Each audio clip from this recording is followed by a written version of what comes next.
खरात प्रकरण, इतकी वर्ष खरात प्रकरण सुरू होतं. कसं सुरू होतं? कोणाचा आशीर्वाद होता? का ते समोर आलं नाही? आणि आत्ता ही चौकशी ज्या पद्धतीनं होते त्यावरून बरेच प्रश्न विचारले जातात.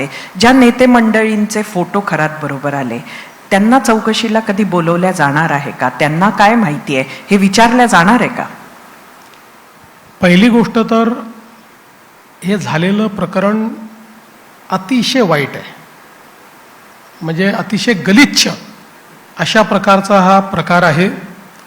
आणि आस्थेचा बाजार कसा मांडता येऊ शकतो आणि आस्थेच्या आधारावर लोकांना ब्लॅकमेल कसं केलं जाऊ शकतं याचं हे उदाहरण आहे. बघा, आपल्या समाजामध्ये लोक सश्रद्धा आहे आणि जोपर्यंत श्रद्धा ही तुमचं नुकसान करत नाही तोपर्यंत ती श्रद्धा उत्तम असते. ज्या क्षणी ती श्रद्धा तुमचं नुकसान करते त्या क्षणी ती अंधश्रद्धा होते. श्रद्धा आणि अंधश्रद्धा यांच्यामध्ये फार पुसट रेखा आहे. आता या अशा प्रकारच्या गोंधूबाबांनी श्रद्धेला अंधश्रद्धेमध्ये असं परिवर्तित केलं आणि मग काय होतं की यांचं नाव व्हायला लागतं. नाव व्हायला लागलं की लोक यांच्याकडे जायला लागतात. लोक जायला लागले, बाबा राजकीय लोक कसे आहेत, ज्याच्याकडे लोक आहेत त्याच्याकडे राजकीय लोक आहेत, त्याच्यासोबत राजकीय लोक फोटो काढणार आहेत. प्रश्न कोणाचा फोटो गेला, कोणाचा फोन गेला हे महत्वाचं नाही आहे. त्याच्या पलीकडचा काही एव्हिडन्स आहे का? म्हणजे आज आता मी तुम्हाला सांगतो की आता तर परिस्थिती अशी आहे, मी इथे बसलो होतो, म्हणजे मागे बसलेल्या सगळ्यांचा आदर ठेवून सांगतो, यांच्यापैकी कोणीही असा फोटो काढून घेऊ शकतो की तो माझ्यासोबत आहे.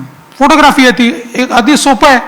त्याच्यामुळे फोटो कोणासोबत आहे त्याच्याकरता चौकशी, त्यांचा काही व्यवहार झाला आहे का, त्याचे काही पुरावे आहेत का? त्यामुळे मला असं वाटतं की याच्यात अतिशय चांगला जे काही तपास आहे तो चाललेला आहे.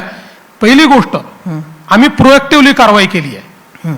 हा सगळा प्रकार जो आहे हा ज्यावेळी सोलापूर, आम्ही एक नगरला ज्यावेळी तक्रार झाली त्या तक्रारीचा आधार घेऊन SIT तयार करून आम्ही खरातला गोंधळाच्या अवस्थेत ठेवलं आणि नाशिकमधनं त्याला अटक केली आणि त्यातनं हे सगळं बाहेर आलेलं आहे. आणि त्यानंतर इतका नीट तपास चाललाय, प्रोफेशनल तपास चाललाय, कोणी सुटणार नाही याच्यामध्ये.